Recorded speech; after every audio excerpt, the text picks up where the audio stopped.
From silent screams 50, stories they tried to bury, voices they hoped you would never hear. In the quiet farmlands of Texas, when the rain fell and the moon turned white, children whispered about a woman with pockets full of candy. They said she would leave sweets on your windowsill, tiny paper-wrapped pieces of sugar that smelled like vanilla and dust. And if you took one, you would never wake up again. That was how the story began. But the truth is far older and far darker than anyone remembers. Long before the legend, there was a woman named Clara Crane. She lived with her husband and a little girl on a farm outside of Johnson County. The town was small, quiet, and full of secrets. People minded their own business, and the land stretched wide enough for silence to hide anything. In 1893, Clara's life fell apart. Her daughter, Marcella, was killed in an accident while her husband was working nearby. No one ever proved what happened. Some said she wandered into the field and was struck by machinery. Others whispered that her husband had been drinking, and the truth was too ugly to speak aloud. Clara was never the same. The neighbors saw her walking the fields at night, calling her daughter's name into the wind. Sometimes she carried a small bag of sugar in her hands, dropping it into the dirt as if she were feeding ghosts. Months later, her husband died suddenly. The official report said poisoning. They found traces of sugar and arsenic in a jar of homemade candy. Clara said it was an accident. The town said otherwise. She was declared insane and sent to the North Texas Lunatic Asylum in 1895. She stayed there for nearly 4 years, and then one morning, she was gone. The record said she escaped, but no one ever saw her leave. For decades, the story faded into rumor. The asylum closed, the town changed, and the past buried itself under dust and silence. Until the candy came back. It began with a child named Billy Eastman. In the spring of 1903, he left for school one morning and never arrived. The sheriff searched the woods for 3 days. They found his lunch pail in a ditch, empty except for one thing: a small piece of hard candy wrapped in brown paper. The next week, another child vanished, and then another. By summer, 6 were gone. Every family swore they found the same thing in their children's rooms: a piece of candy sitting on the windowsill. Sometimes it was peppermint, sometimes lemon, always sweet, always wrapped by hand. The town went quiet. Parents nailed their windows shut. Children refused to sleep alone. The churches stayed open through the night, and prayers filled the air like smoke. And then came the letters. Each family received one, written in shaky cursive. No address, no signature, just a single line: "Your child is safe with me." No one could trace the handwriting. The sheriff burned the letters to stop the panic. But it was too late. The name spread again: the Candy Lady. Witnesses said they saw a woman at dusk, standing at the edge of the cornfields, her dress the color of dust, her hands full of paper-wrapped candy, her face always hidden by shadow. One farmer said he heard her humming near his barn. When he went outside, he found his dog dead and its mouth full of sugar. Another man claimed he saw her reflection in his window, smiling as she placed candy on the glass. When he looked again, the candy was still there. The reflection was not. The town sent search parties. They found nothing. No footprints, no signs of struggle. Only small paper wrappers scattered in the mud, each one marked with a single letter in faded blue ink: C. The sheriff said it was the work of a vagrant or a drifter, but deep down, everyone knew. They had seen this before. The legend spread beyond the county lines. By autumn, people from neighboring towns locked their doors before dark. Children told each other stories in whispers, trading fear like secrets. They said the Candy Lady still roamed the fields, leaving sweets for those who disobeyed their parents. If you took one, she would come for you next. The police never found the missing children, but they did find something else. A small wooden box buried behind an abandoned farmhouse. Inside were 7 teeth, a handful of candy wrappers, and a doll's ribbon. The case was never solved, but after that day, no one found candy on their windows again. For a while, the silence returned. Years passed. The old folks died. The legend faded again, drifting between ghost story and bedtime warning. Until the 1950s. That was when it started all over. The story of the candy lady began to seep into every corner of Texas. Small towns that had once been quiet were now whispering about missing children. Parents locked their doors before sunset. Schools started sending warnings home. And sheriffs across counties were quietly exchanging letters that said one thing. Something was happening again. Local newspapers avoided printing the full stories. Instead, they ran short notes about tragic disappearances and family matters. But in between those lines, a darker truth hid in plain sight. Notes written in shaky handwriting began to appear on kitchen tables and school desks. They all started the same way. Would you like some candy? The first investigator to take the legend seriously was Deputy Ellis Harris. He worked in the town of Terrell, just outside Dallas. In April of 1909, 2 boys went missing within a week. Their parents swore they had seen a woman in black near the edge of the cornfield. She carried a basket, and every time someone looked closer, she was gone. Deputy Harris searched the field for 3 days. He found a piece of white paper lodged in the fence wire. On it was written a single word in what looked like a child's hand. Sweet. He folded it carefully and placed it in his pocket. That note would become the first piece of real evidence in the Candy Lady case. Over the following months, reports grew stranger. Cows were found dead with candy wrappers stuffed into their mouths. Dogs barked at night as if chasing something invisible. And once a farmer claimed he saw a figure leave candy on his doorstep before vanishing into the mist. Deputy Harris began collecting every note he could find. By the end of summer, he had 11. Each was written in a different handwriting, but the words were eerily similar. Would you like a sweet? Come outside. I have something for you. The candy lady is waiting. Then, in October, something shifted. A local postman named Roy Dawson went missing on his morning route. His bag was later found near a small bridge over the creek. Inside, amongst scattered letters, were 3 small pieces of hard candy. The candy was wrapped in paper that looked old, as if it had been saved for years. On one wrapper, written faintly in pencil, were the words, "For the good ones." The sheriff called for backup from nearby counties. For the first time, the candy lady was being treated like a real suspect.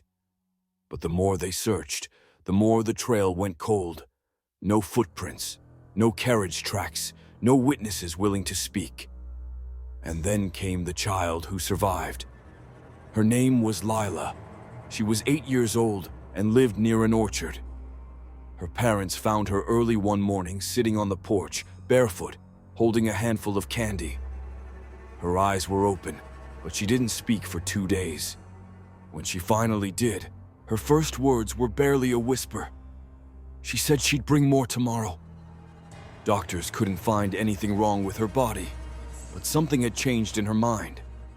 Lila started waking up in the middle of the night, asking for candy that wasn't there. She told her mother that the candy lady had blonde hair and eyes like glass, that she came from the cornfield, and that she could see her even when she closed her eyes. Deputy Harris visited Lila several times. Each time, she said something new. One evening, she drew a picture with a piece of charcoal, a tall woman in a long dress, a basket full of sweets, and behind her dozens of small figures with hollow eyes, children. When Harris asked where she had seen them, Lila pointed to the window. She said, "They stand by the fence when the moon is low." That night, Harris took a lantern and went to the field himself. He found footprints, dozens of them, leading in circles around the orchard, never straying too far, as if pacing. He followed them until the prints simply stopped. In the last patch of dirt, there was something small and shiny, a single baby tooth. The next morning, the local paper refused to run the story. The editor told Harris there was no sense in stirring panic, but the sheriff filed a report. Case: the Candy Lady. Status: ongoing. That report is still in the archives of Kaufman County. Years later, when the town began to modernize, the old homes were torn down and new streets paved. The construction workers kept finding strange things in the soil. Candy wrappers, tiny shoe buckles, and once a small box buried beneath a foundation. Inside were 12 teeth, carefully arranged in rows. One of the workers quit the same day. He told others he heard laughter when he opened the box, a soft, childlike giggle that stopped the moment he dropped it. The foreman laughed it off, but nobody wanted to touch the box again. Meanwhile, stories about the Candy Lady spread through schools like wildfire. Children dared each other to leave candy on windowsills at night. Some said if you did, she would come and take it and leave a note. Others said if she liked you, she would bring more sweets. But if she didn't, she would take your eyes instead. In 1912, the legend reached the Texas Rangers. They sent a man named Thomas Avery to investigate. Avery was known for being skeptical of ghost stories, but after 3 days in Terrell, his tone changed. He wrote in his logbook, "The people believe what they've seen. That's what makes it dangerous." Avery began mapping the disappearances. When he drew them out on paper, he noticed something terrifying. Each case formed a rough circle around an old farmstead that had burned down years earlier. At the center of that circle was the remains of the Crandall house, Clara Crandall's house. Avery and Harris went there together on the final night of their investigation. The walls were gone, only the stone chimney remained. In the ashes, they found fragments of glass jars, some still sticky with syrup. Harris swore he smelled sugar and rot. Then, among the rubble, they found a single note pressed between two stones. Written in faded ink were the words, "The sweet ones come to me." The next morning, Avery packed up to leave town. He told the sheriff there was nothing more to find, but his assistant remembered something odd. Avery refused to take any candy offered to him, even at the train station. He said it made his teeth hurt just to look at it. 2 weeks later, a letter arrived for the sheriff's office. No return address. Inside was a folded piece of paper and a single piece of candy. The note said he was a good one. The sheriff never saw Avery again. Locals began to whisper that the Candy Lady didn't just take children. She took anyone who tried to expose her. Her gifts were no longer sweet. They were a warning. Deputy Harris resigned a year later. He kept all his notes in a locked chest in his attic. When his grandson opened it decades later, he found the original sweet note, the tooth, and a handful of hard candy so old it had turned black. No one knows what happened to that chest after the family moved, but some claim to have seen a woman walking near the old Crandall land after dark. She wears a long dress, carries a basket, and if you listen closely, you can hear her humming.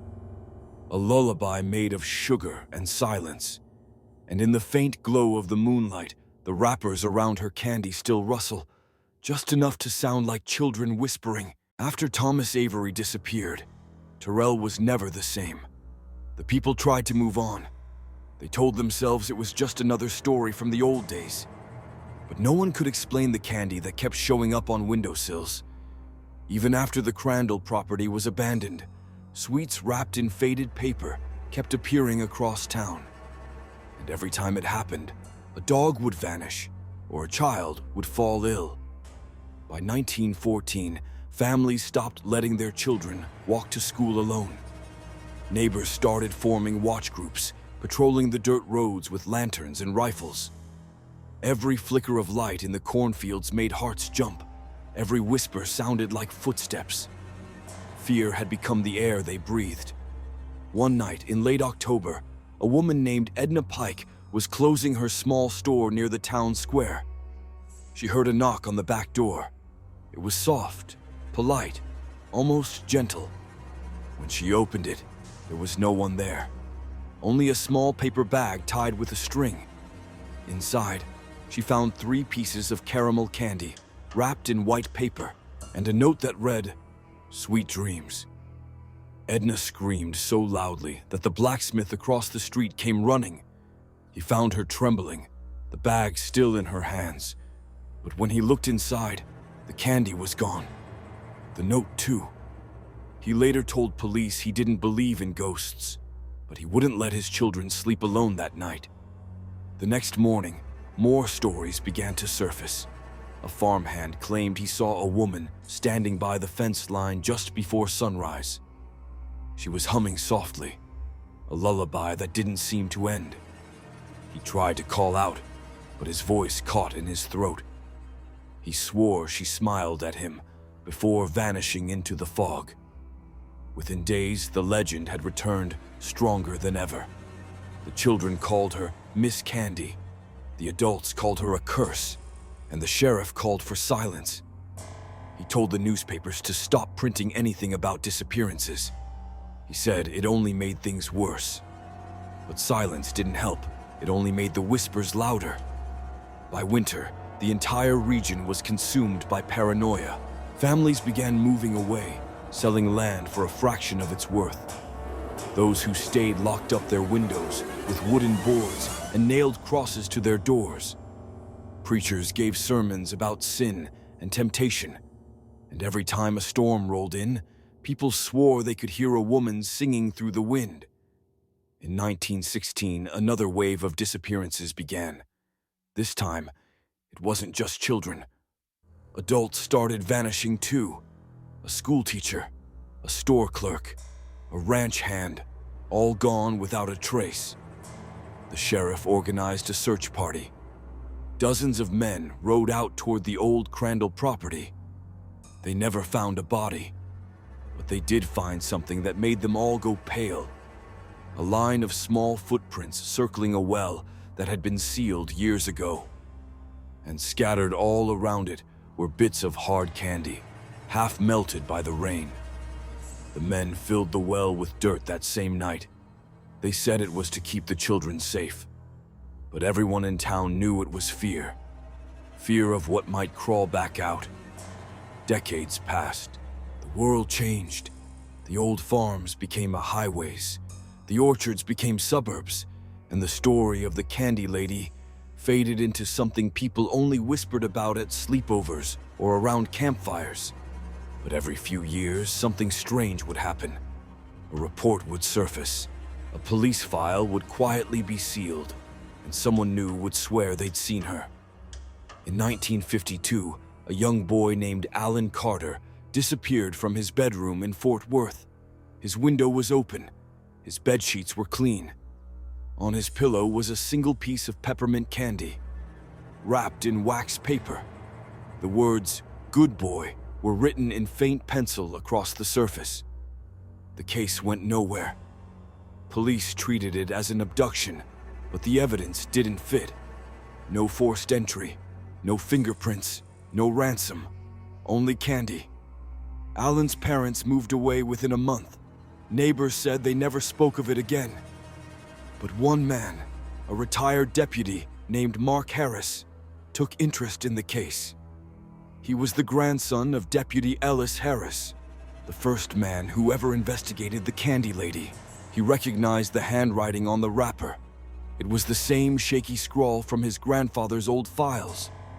Mark reopened the case on his own time. He visited the ruins of the Crandall house, now hidden behind overgrown trees and rusted fences. There, he found remnants of glass jars, melted in the dirt. And deep within the weeds, an old wooden sign still standing crooked in the mud. It read, "Candy for good children." When Mark brought the evidence to the local sheriff, the man laughed and said it was just a hoax. But 2 weeks later, that same sheriff was found sitting in his patrol car at the edge of the field, his hands clenched tight around the steering wheel. His mouth was stuffed with candy. The death was ruled a heart attack, but Mark didn't believe it. He gathered a small group of investigators, mostly old friends from the force, and began looking into similar cases across Texas. Within a year, they found 27 reports that shared the same details. Candy, notes, missing people, and always the same phrase written somewhere nearby. "She comes for the sweet ones." They even found an old letter from 1903 signed by C. Crandall, addressed to the county clerk. It read, "Please forgive my absence from church. I have work to finish." The signature matched the handwriting on the candy wrappers exactly. Mark tried to publish his findings. No one would take them seriously. Editors said it was superstition. Police departments called it folklore. And eventually, Mark gave up. But before he died in 1987, he recorded a message for his grandson. In it, his voice was steady, but cold. He said, "If you ever see candy left on a window, do not touch it. That's how she marks her next one." His grandson, now in his 70s, still keeps that tape in a locked drawer. He says he's played it only once, because the second time he tried, he swears he heard another voice on the recording. A woman's voice, humming. In 1999, construction crews clearing land for a new housing development near Terrell uncovered something that made national news. They found a root cellar sealed with concrete. Inside were dozens of old glass jars filled with candy, syrup, and small fragments of what looked like bone. The site was immediately shut down by local authorities. The official report cited public health concerns, but the photographs taken that day tell a different story. In one image, you can see a handprint pressed into the inside of one of the jars. A child's hand, perfectly preserved. The legend exploded online after that. Forums and message boards called her Texas's own urban witch. People began driving to the site at night, leaving candy as offerings. Some claimed to see a woman standing among the trees, watching. Others said they heard children laughing in the distance. A few even said they saw footprints, small, bare, leading away from their cars. Police posted no trespassing signs, but people kept coming. Videos appeared on YouTube. Teenagers exploring the ruins, ghost hunters claiming to hear whispers. One video even showed a bag of candy left overnight, gone by morning. In its place was a folded piece of paper. The words were faint but unmistakable. "Thank you for being sweet." That clip spread across the internet in days. People argued about whether it was fake. Some said it was all marketing for a horror movie, but others recognized something older in the handwriting. The same letters, the same words, the same chill that had haunted Texas for over a century. And then, in 2007, a journalist named Claire Nolan decided to revisit the story. She drove to Terrell with a small team to film a short documentary. They interviewed locals, historians, and even the descendants of the Harris family. What they captured would never air. Claire's final voicemail to her editor was left at 11:42 p.m. She said, "We heard something outside the tent. It sounds like someone's walking around, and I swear to God, I smell sugar." The next morning, the campsite was empty. The cameras were still there. The tent was untouched, and on top of a folded blanket was a small paper bag. Inside were 3 pieces of candy and a note. "Welcome back." By the time Claire Nolan and her crew vanished, the candy lady had become a legend once again. News stations ran short segments calling it a tragic accident, but nothing about it made sense. The campsite was untouched, the camera batteries were drained, and every shot from the night before ended with the same faint whisper caught on tape. "Would you like a sweet?" The footage never aired, but copies leaked online months later. People analyzed every frame. They enhanced the audio. They slowed it down. And in one clip, just as the cameraman turns toward the darkness, there's a flash, not of light, but of something pale, like a face, watching. Most dismissed it as a trick of the lens, but one investigator didn't. Her name was Dr. Meredith Lane, a cultural historian from the University of Austin. She had studied folklore across the South for years, but the Candy Lady unsettled her in a way few stories did. Because when she traced the origins of the legend, she found something chilling. The Candy Lady wasn't just a ghost story. She was real. Meredith began by digging through old property records. She discovered that Clara Crane had been listed as the owner of a small orchard outside Terrell in the late 1800s. She also found that Clara's husband, a traveling salesman, had died under suspicious circumstances.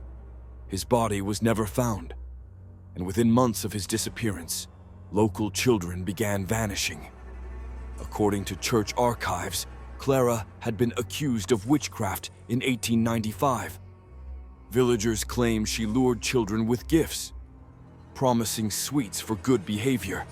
When one boy went missing, the townsfolk raided her home, but Clara was gone.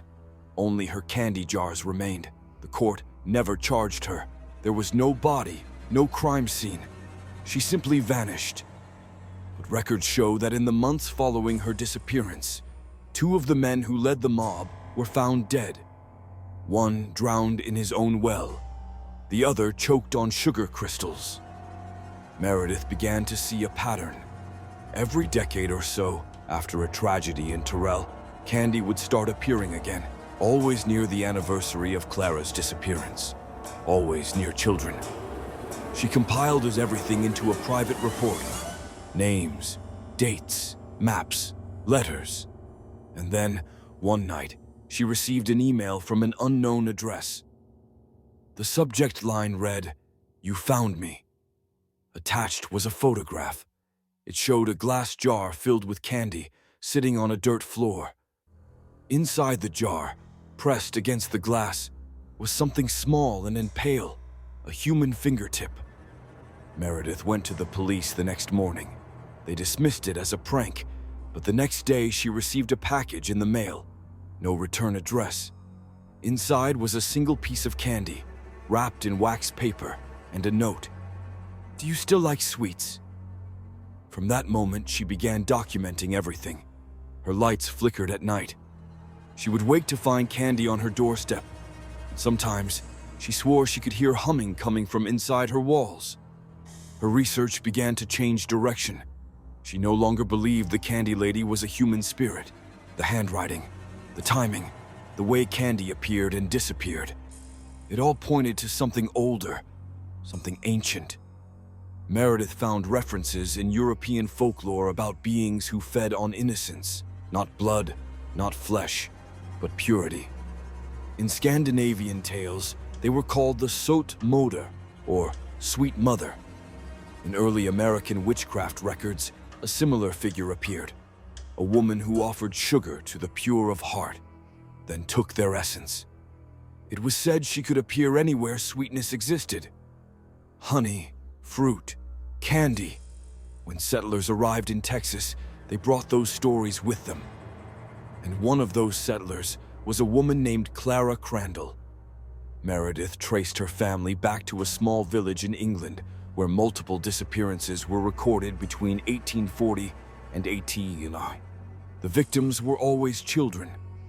The last name on the police ledger was Crandall. The case file was stamped, "Suspect fled overseas." If this was true, Clara didn't invent the Candy Lady legend. She carried it with her. Meredith's final note in her journal read, "She changes names, but not appetite." That entry was dated March 18th, 2015. She was last seen 2 days later, leaving her office at night. Her desk light was still on when security found it. and on the desk was a jar of candy, half full. After her disappearance, her research assistant, a young man named Jason North, took over the files. He released a short documentary online, claiming to finish what she started. It gained millions of views within days. But 2 weeks later, Jason deleted every social media account he had. His final post simply read, "She knows." Since then, sightings of the Candy Lady have spread beyond Texas. Reports have come from Oklahoma, Arkansas, even as far as Illinois. Always the same details. A woman in a long dress, a soft humming sound, and candy where it shouldn't be. In one particularly disturbing case from 2018, a family in Fort Worth found dozens of wrapped candies scattered throughout their attic. Each was labeled with the child's name, none of whom lived there. The family moved out the next day. The house remains vacant.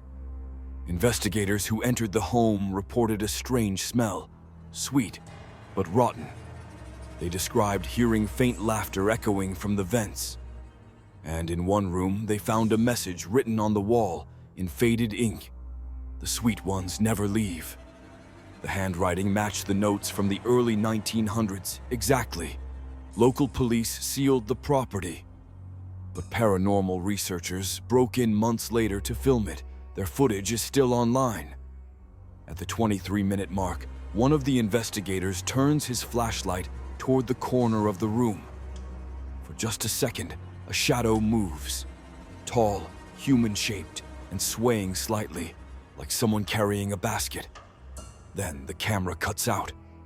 For skeptics, the Candy Lady is nothing more than a ghost story stretched across generations.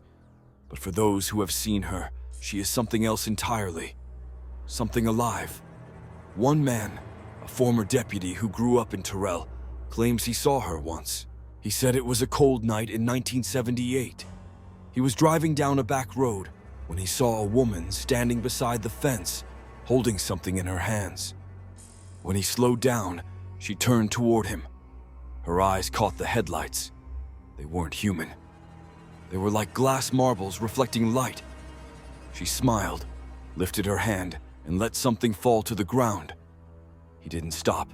He just kept driving. The next morning, when he returned to that spot, he found 3 pieces of candy lying in the dirt. Each was wrapped in paper. Each had a name written on it. The third name was his. He moved out of Texas that same year. He never came back. To this day, no one can explain the evidence that keeps surfacing. DNA testing on old wrappers found nothing. Handwriting analysis confirms they all match a single source, but that source predates modern records. Even the candy itself resists decay. Samples taken from jars over a century old show no mold, no breakdown, nothing natural. As if whatever it isn't sugar at all. In her last recorded lecture, Dr. Meredith Lane posed a question that still haunts anyone who studies the Candy Lady. What if she's not a ghost?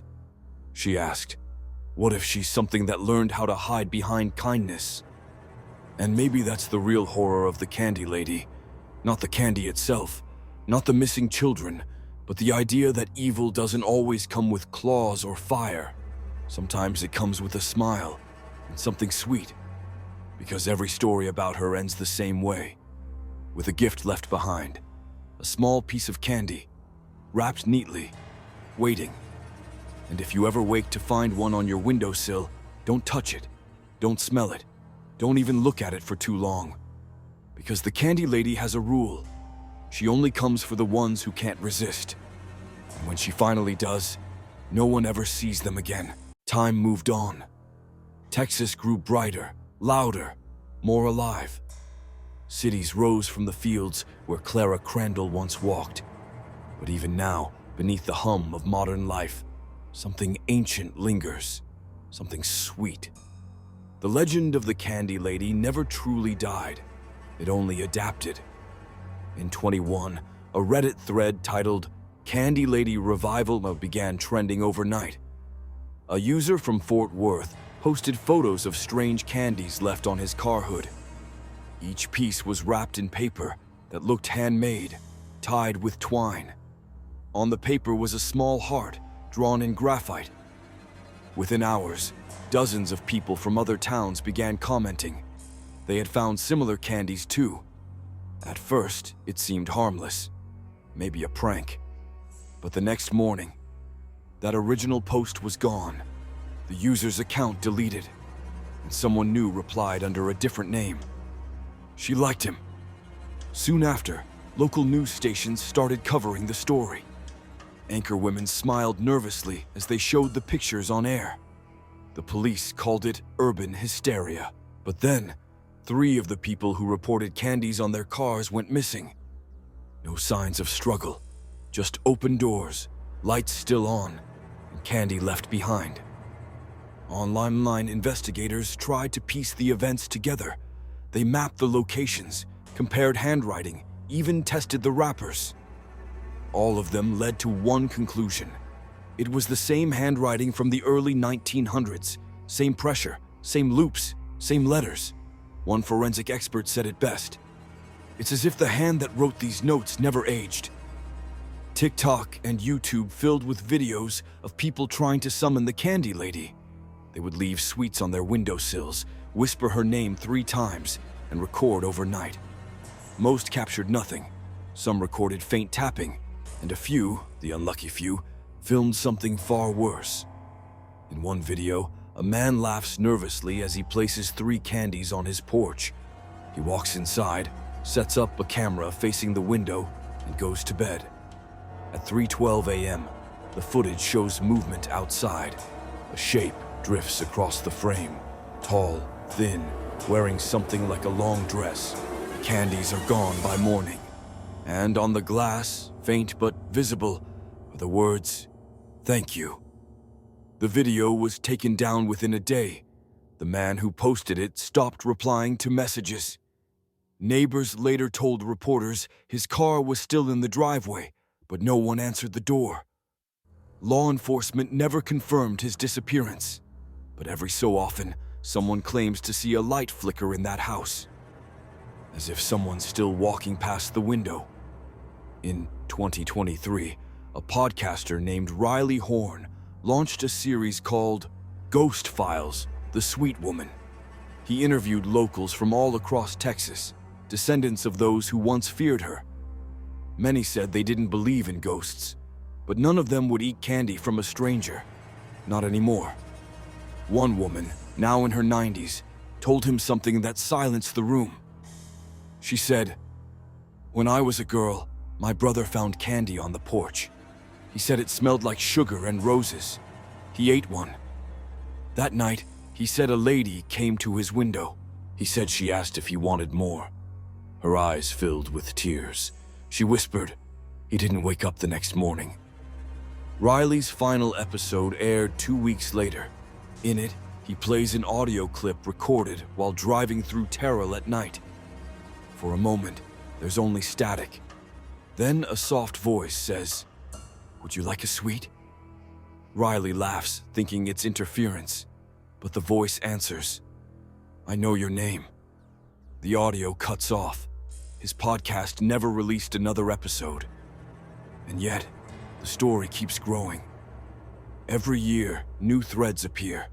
Photos of candy on steps, handwritten notes, always the same message, always the same chill. Some say the candy lady isn't a ghost at all. They think she's a thought form, something created by belief itself, that after 100 years of fear and storytelling, the idea became strong enough to live, to act, to feed. Others suggest something even stranger, that she's not haunting us, we're calling her. Every post, every video, every retelling of her story brings her closer. Because if enough people believe in the same nightmare, maybe it stops being a myth. Maybe it becomes real. In 2024, a research team from Louisiana State University conducted an experiment on mass folklore effects. They uploaded hundreds of fictional horror stories under different names to see which ones gained haunting reports. 99% stayed fictional, Only one produced real-world sightings, the Candy Lady. Even the control groups, people who had never heard the story, reported dreams of a woman offering candy. No other legend replicated that. It was as if she existed beyond memory, in the collective shadow of everyone who ever feared her. Maybe that's how stories work. Maybe some tales aren't just told. They grow. They change shape. They learn how to wait.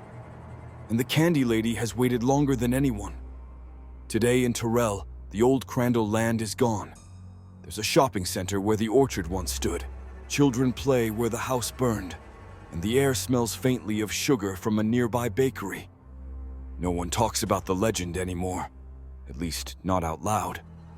But if you ask the oldest residents, they'll tell you quietly that sometimes, after rain, they still find small footprints near the drainage ditches. Sometimes they hear laughter under the hum of the streetlights. And once in a while, a piece of candy turns up in the gutter, untouched, perfectly wrapped, waiting. People walk past without noticing.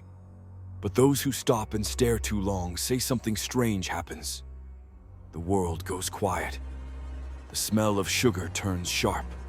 And for just a second, they feel like someone is standing right behind them. If you ever visit Texas, you might hear her story in passing. A warning told to children, a local myth. But the truth is, nobody really knows how much of it is legend and how much is real. Because every story leaves something behind. A trace, a whisper, a taste. And sometimes, the sweetest stories are the ones that bite back. So if one day you wake to find candy on your windowsill, remember this. It's not a gift, it's an invitation. And once you take it, she will come. She always does. The Candy Lady doesn't need to be believed to exist. She just needs you to look. And once you do, she never leaves. So tonight, before you fall asleep, check your windows, check your doors. And whatever you do, if you see something small and sweet waiting in the dark, do not touch it, do not taste it, do not even think about it for too long. Because that's when she smiles. And when she does, it's already too late.